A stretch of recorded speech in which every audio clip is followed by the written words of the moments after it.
大家好，我係阿 D 啊，今日咧同大家嚟試下有69年歷史嘅呢一間雪山冰廳噶。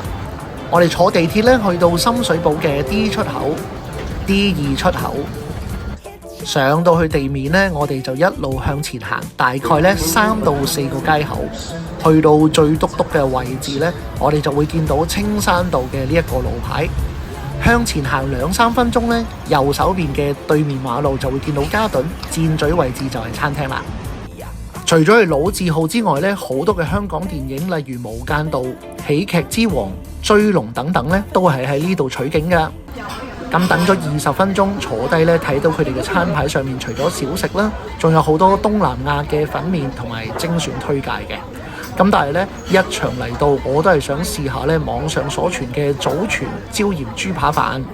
個豬扒飯一上台，最開心咧就係見到佢呢個炒飯底，解決咗我由細到大咧食椒鹽豬扒唔知點食個白飯嘅問題。咁啊見到咧佢哋嗰啲炒飯咧，除咗粒粒分明啦，亦都炒得好乾身，蛋嗰個嘅份量咧都幾多㗎。而且咧佢哋個豬扒碎上啦，見到中間咧都係肥瘦相間嘅。豬扒有嚼頭得嚟咧，又唔會太韌。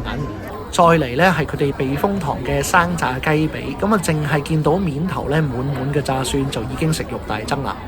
切開嘅時候咧，仲見到啲煙係飆緊出嚟嘅，而且咧外脆內軟。另外咧配合埋佢哋嘅炸蒜咧，就真係冇得頂啦。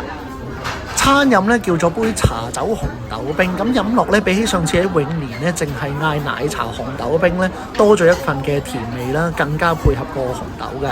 而且咧底部嘅紅豆全部都係起沙嘅添。最後咧係網友介紹嘅榛子流心西多士，咁啊糖膠淋上咧都幾企理嘅，但係外表咧其實同普通西多士係差唔多。與其話流心咧，其實都係佢嘅牛油啦同糖膠嘅啫。不過食落去有個驚喜咧，就係佢一啲都唔流嘅。